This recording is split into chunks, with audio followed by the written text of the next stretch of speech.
బొగ్గుబావుల ప్రైవేటీకరణ ఆపాలంటూ సింగరేణి ప్రధాన కార్యాలయం ఎదుట సిఐటియు ఆధ్వర్యంలో ధర్నా నిర్వహించారు. కేంద్ర బొగ్గు గనుల శాఖ మంత్రి కిషన్ రెడ్డి అధికారంలోకి వచ్చి 10 రోజులు గడవక ముందే బొగ్గు గనులను ప్రైవేటీకరణ చేస్తున్నారంటూ కార్మికులు ధర్నా నిర్వహించారు. కేంద్ర ప్రభుత్వం ముందు వైఖరి కేంద్ర ప్రభుత్వం ముందు వైఖరి బీజేపీ ముందు వైఖరి బీజేపీ ముందు వైఖరి ప్రభుత్వ రంగ సంస్థల ఆస్తులు మొత్తాన్ని కార్పొరేట్లకు అప్పచెప్పే బీజేపీ ముందు వైఖరి బొగ్గు బ్లాకుల్ని కార్పొరేట్ షిప్పులకి అప్పచెప్పే కేంద్ర ప్రభుత్వం బీజేపీ ముందు వైఖరి బీజేపీ ముందు వైఖరి సిఐటియు సిఐటియు సిఐటియు సిఐటియు. ఇంత దుర్మార్గంగా బీజేపీ ప్రభుత్వం ఈ కిషన్ రెడ్డి గారు కేంద్ర బొగ్గు శాఖ మంత్రి అయినందుకు తెలంగాణకు అందులో పరిశ్రమలతో ఆశించినటువంటి నేపథ్యంలో వచ్చిన వారం రోజుల్లోనే తెలంగాణలో ఉన్న బొగ్గు బ్లాకులను ప్రైవేటు పరం చేయడానికి శ్రీకారం చుట్టిందంటే ఈయన ఏమని అర్థం చేసుకోవాలి? అందుకనే ఈరోజు మీనమేషాలు లెక్కేస్తా ఉన్నారు. ఈ బీజేపీ మీద కాంగ్రెస్ వాళ్ళు మీద బీజేపీ బీఆర్ఎస్ మీద కాంగ్రెస్ ఇట్లా ఒకళ్ళొకళ్ళకి విమర్శించుకుంటా ఉన్నారు. తెలంగాణకి గుండెకాయ లాంటి సింగరేణి సంస్థని ఈరోజు ప్రైవేటు పరం చేస్తూ ఉంటే అందరం కలిసి పెద్ద పెద్ద మాటలు చెప్తారు. మరి ఇప్పుడు మంచి తరుణం వచ్చింది. గతంలో చేసినటువంటి పోరాటం ఏదైతే సత్ఫలితాలు ఇచ్చిందో అంతకంటే పెద్ద పోరాటం చేస్తే తప్పకుండా ఎందుకు వస్తాడు ప్రైవేట్ వాడు? ఎట్లా వస్తాడు?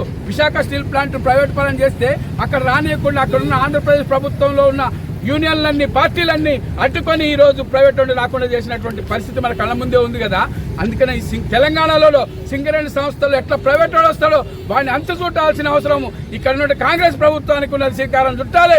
అన్ని పార్టీలను అన్ని యూనియన్లను కలుపుకొని ఈ యొక్క బీజేపీ ప్రభుత్వానికి ఒక హెచ్చరిక చేయాలి. మా బ్లాకులు తెలంగాణలో బ్లాకులు మా సింగరేణికే ఇవ్వాలి అని చేయాల్సినటువంటి అవసరం వచ్చింది. అందుకని అడుగుతా ఉన్నాం. ఈ రోజు యూనియన్లు మిగతా యూనియన్లు కూడా కదలాలి. ఎందుకు రావట్లేదు? గెలిచిన సంఘాలు గుర్తింపు సంఘాలు ఎందుకు నోరు పెదలుకొని ఉన్నాయి? ఇట్లాంటి సింగరేణికి మనుగడకే పెద్ద ప్రమాదం. కిషన్ రెడ్డి గారు ఏమంటున్నారు? సింగరేణి సంస్థను ప్రైవేటు పరం చేయట్లేదు, ఈ అబద్ధాలు చెప్తున్నారని అంటున్నాడు. సింగరేణి సంస్థ అంటే ఏంటి? సింగరేణి సంస్థ అంటే సింగరేణి బొగ్గు బాయిలు ఉంటే సింగరేణి సంస్థ ఉంటుంది. బొగ్గు బాయిలు మొత్తం అయిపోయినాక సింగరేణి సంస్థ ఉంటుందా? ఇంకో 10 సంవత్సరాల తర్వాత ఈ సింగరేణి సంస్థలో ఇప్పుడు నడుస్తున్నటువంటి 40 బ్లాకులు మొత్తం బొగ్గు అయిపోతే ఎక్కడికి పోవాలి? కార్మికులు మొత్తం అందరిని ఇంటికి పంపించే ప్రయత్నం చేస్తా ఉన్నాడా? అందుకనే అందరికీ ప్రజలకు ప్రమాదం వచ్చింది, కార్మికులకు ప్రమాదం వచ్చింది. కాంట్రాక్ట్ కార్మికులు ఇప్పుడన్నా అంతో ఇంతో పబ్లిక్ సెక్టార్ కాబట్టి దీంట్లో పనిచేస్తున్న కాంట్రాక్ట్ కార్మికులకు ఎన్నో హక్కులు పోరాటం చేసి సాధించుకుంటా ఉన్నాం. ఇంకా భవిష్యత్తులో మినిమం జీతాల కోసం సాధించుకునే అవకాశం ఉంది. కానీ ఈ రోజు ప్రైవేట్ వాడు వస్తే ఏమైతుంది? ఓపెన్ కాస్ట్ ఏం జరుగుతూ ఉంది? ఈ రోజు ఫస్ట్ బానిసలుగా ఇతర రాష్ట్రాల నుంచి తీసుకొచ్చి ఇక్కడ ఉన్నటువంటి ఇక్కడ ఉన్నటువంటి కార్మికులను కాకుండా బయట రాష్ట్రాల నుంచి తీసుకొచ్చి 12 గంటల పని చేసి వాళ్ళకి ఎలాంటి హక్కులు లేకుండా మీరు దోపిడీ చేస్తున్నటువంటి పరిస్థితులు కళ్ళ ముందు కనపడుతుంది కదా. ఇట్లాంటి వ్యవస్థను తీసుకొస్తా ఉంటే బీజేపీ ప్రభుత్వం మన కళ్ళు అప్పగించి చూద్దామా?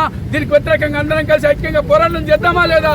అందుకని ఈ రోజు ఆలోచించాలి. ఈ రాష్ట్ర ప్రభుత్వం కానీ అట్లాగే ప్రతిపక్షంలో ఉన్నటువంటి బీఆర్ఎస్ పార్టీ కానీ ఇక్కడ ఉన్నటువంటి అన్ని ప్రజా సంఘాలు కానీ పార్టీ అందరూ కూడా పెద్ద ఎత్తున కదలాలి. ఈరోజు సిఐటియు రాష్ట్ర వ్యాప్తంగా నిరసన కార్యక్రమాలు పిలిపించింది. నిన్న CITU Singareni college employees union ఆధ్వర్యంలో మొత్తం పెద్ద ఎత్తున నిరసన కార్యక్రమాలు చేపట్టాం. ఇప్పటికైనా కళ్ళు తెరిచి మిగతా అందరు కలిసి రావాలి. ఈ యొక్క ప్రైవేట్ వాడు ఎట్లా వస్తాడో ఇప్పటికే కోయగూడెం 3 బ్లాక్ ఇంతవరకు బొగ్గు తీయలే, వాడిని వ్యతిరేకిస్తున్నాం. ఇప్పుడు సింగరేణి సంస్థ కూడా లెటర్ రాసింది ఆ బ్లాక్ను మాకియమని. ఎందుకంటే వాడు కేటాయించి 2 సంవత్సరాలు అయింది, ఇంతవరకు బొగ్గు తీయలే. అట్లాంటి పేదవాళ్ళకి పనికిరాని వాళ్ళకి బొగ్గు తీయని శాతగాని వాళ్ళకి కేటాయించడం కాదు, మా సింగరేణి సంస్థకి ఇవ్వండి. మీకు ఎంత బొగ్గు కావాలంటే అంత బొగ్గు తీసిస్తాం. ఆ చరిత్ర సృష్టించినట్టు పరిస్థితి అవార్డులు వచ్చిన పరిస్థితి ఉంది. కాబట్టి ఇప్పటికైనా అందరం కలిసి పార్టీలు ప్రజా సంఘాలు యూనియన్లు అందరం కలిసి ఈ యొక్క బొగ్గు బ్లాకుల వేలానికి వ్యతిరేకంగా కలిసి రావాలని చెప్పేసి సింగరేణి కాలేజ్ ఎంప్లాయీస్ యూనియన్ సిఐటిగా కోరుతాం. తిరిగి అధికారంలోకి వచ్చిన తర్వాత కేవలం 10 రోజుల్లోనే ఇట్లాంటి దుర్మార్గమైనటువంటి నిర్ణయం చేయటం అనేది కేంద్ర ప్రభుత్వం ఇది కార్మిక వర్గానికి, ఉద్యోగులకి, తెలంగాణ ప్రాంతానికి, ప్రభుత్వ రంగ సంస్థల ఆస్తుల యొక్క మనుగడకి అత్యంత ప్రమాదకరమైనటువంటి నిర్ణయం తీసుకోవడం జరిగింది. ఈ నిర్ణయానికి వ్యతిరేకంగా ఇవాళ తెలంగాణ రాష్ట్ర వ్యాప్తంగా సిఐటియు కేవలం బొగ్గు ప్రాంతంలో ఉన్నటువంటి జిల్లాల్లో మాత్రమే కాదు, తెలంగాణలో ఉన్న 33 జిల్లాల్లో అన్ని జిల్లా కేంద్రాల్లో బొగ్గు ప్రాంతం ఉన్నటువంటి అన్ని మండల కేంద్రాల్లో ఈరోజు నిరసన కార్యక్రమాలు తెలియజేయడం జరుగుతూ ఉంది. గడిచిన ఆర్థిక సంవత్సరంలో తెలంగాణలో ఉన్నటువంటి బొగ్గు ప్రాంతంలో 70 మిలియన్ టన్నులు లక్ష్యంగా పెట్టుకుంటే 70.90 మిలియన్ టన్నులు అంటే రికార్డు ఉత్పత్తి సాధించినటువంటి చరిత్ర ఇక్కడ ఉన్నటువంటి కార్మికులకి ఉద్యోగులకు ఉంది.